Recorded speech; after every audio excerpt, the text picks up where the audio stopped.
But the person who was somewhat positive, as of 3 hours ago, working for The Athletic, which is owned by the New York Times, which is 43% owned by narco-terrorist Carlos Slim, Dirty Dianna Russini, said this 3 hours ago, and I quote, "The Jets have a plan. ... Stay tuned.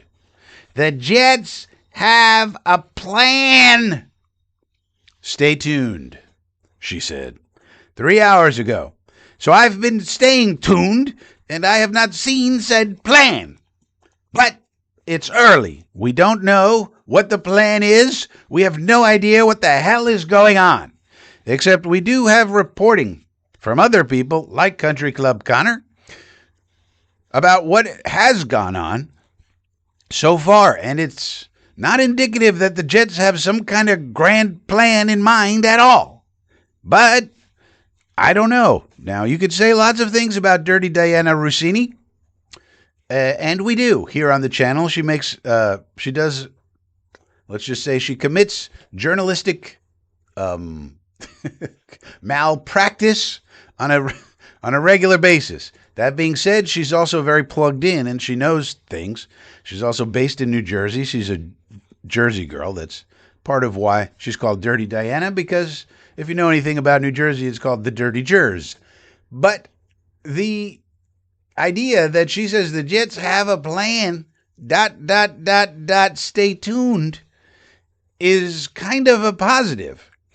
And it kind of lets you know, well, there must be something more to this Tanner Engstrand firing than just Aaron Glenn smashing buttons, which is kind of what it looks like at the moment, where Glenn kind of doesn't know what to do, and he's just smashing buttons. Okay, you're staying. No, now you're fired. All right, let's fire the Alonso Escalante. He's got to get out of here, and I'm going to call plays. No, you're going to call plays. And Wink Martindale, he thinks he's calling plays. Then he comes here on Saturday, and now he thinks he's not calling plays. Who's calling plays? Am I calling plays? Are you calling plays? Who's calling the plays? So that's what it looks like right now. But you have Dirty Dianna saying, oh, no, don't worry, because the Jets have a plan. Hopefully it's a better plan than Dutch Vanderlin's plan in Red Dead Redemption 2. That's that poster over there, the one that's red. This one. That's Red Dead Redemption 2 over there, and that was one of the greatest movies of all time. And I say movies even though it was a video game, because it was like a movie that you play, that you're in, that you can explore. But in essence, it's kind of like a movie, and a really good Western movie. So now nobody else is picking this up that Dianna said this. So Country Club and Zach Rosenblather and Dick Chimney, whenever anybody else of their reporting ilk says something negative about the Jets, they'll retweet it all day. Oh, yeah. And they'll comment on it further and so forth. But Dianna says they have a plan, and nobody seems to be reacting to that.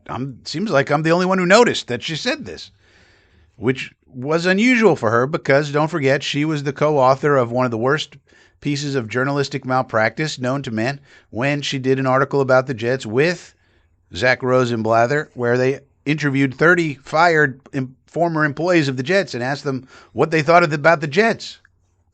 30 disgruntled sources, they called it. Well, what do you think people who get fired by the Jets think about the Jets? They're not going to think very much of them. It's like ridiculous article, leaving out important context, and that was the one that had the Jets use Madden ratings, and they left out the fact that, yeah, so do the Baltimore Ravens. As Eric DaCosta later said, things like that. Let's just leave out all the important context and make the Jets seem like a bunch of nitwits. Now, the Jets do a lot of things that make them seem like nitwits, so it's not a hard thing to do, but still, no bueno. And it goes to show that she has no love lost, or no love, really, for the Jets. So for her to say that, I think it's significant. Nobody else is picking up on it, though, which is driving me insane, because usually when one of those things happens, then the other people go, oh, wait a minute, and then they start calling their sources to figure it out, like Chimney or Rosenblather or Country Club. So where are these people picking up on the plan?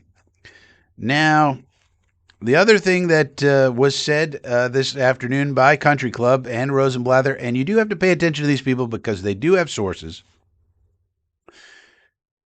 You know, they did say that it does seem like part of the plan, anyway, is to hire Frank Reich, the Third Reich, and that he is going to sort of be the head coach of the offense. And that's okay by me. That's okay by me if that's part of the plan. But is Frank Reich a big upgrade over Tanner Engstrand? I don't know that. And you don't know that because Engstrand had 1 year as a play caller and didn't have any quarterback play. So how are we going to judge Tanner Engstrand? What kind of judgment criteria did we use to get rid of Engstrand? Yeah, the offense sucked. Okay. But you kind of need a quarterback. If you're going to you need balance, you need threat balance if you're going to have any kind of successful offense. Everybody knows that. Even the owner of the Jets knows that. It's what he said. So if even Woody knows it, it's probably common knowledge. And we just couldn't get the best out of Justin Fields. He was no bueno after that first game, pretty much. He had another game where he was okay, but lots of bad ones. And then, we tried to give it over to Tyrod. He got injured too much. And then eventually the season was over after we made the trades, Sauce and Quinnen. And then, we went to Brady Cook, and he was the tank commander. So how can you judge Tanner Engstrand properly? It's the same thing that Saleh did with Mike LaFleur. And it's frankly the same thing that Joe Douglas did when he was evaluating fucking Sam Darnold. It's like, yeah, Darnold played pretty bad when he was here. That's true. But also, he didn't have an offensive line. He didn't have any weapons, and we didn't really have much around him. So how the hell, we didn't have a great play caller. How the hell can you judge Sam Darnold with that? And he doesn't have anything. So the methodology of that was flawed.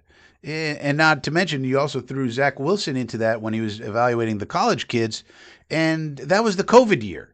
How are you going to evaluate any of the college guys when it was the COVID year? And Zach Wilson had one big year in college, and that was his, when he broke out, so to speak. And that was the COVID year. So how the hell can you judge that? It was such a freaky, unusual year. And yet that was the basis for making the decision not to trade back and to trade Sam Darnold and to draft Wilson with the second overall pick, which is very risky. Meanwhile, you could have traded back and really stocked up the team.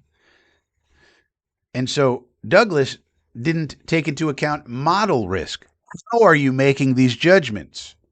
You have to have somebody judge your model to see if it's a fair model or not.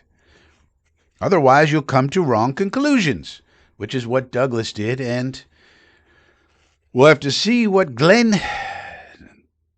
the outcome of all this is for Glenn. But as of today, where it stands now, you could have done a lot. You could have done a lot less and just, been done with it. Fire Charles London. Okay, get a new quarterback coach. Maybe you could get Chad Bennington, as I've suggested. Maybe not, but whoever. Just get somebody that makes sense. And then replace Wilkes with Martindale, and you're done. I mean, this could have been done so quickly, and everybody would have said, okay, that makes sense. Let's move on into the offseason. But now it's been 3 freaking weeks. All this is still going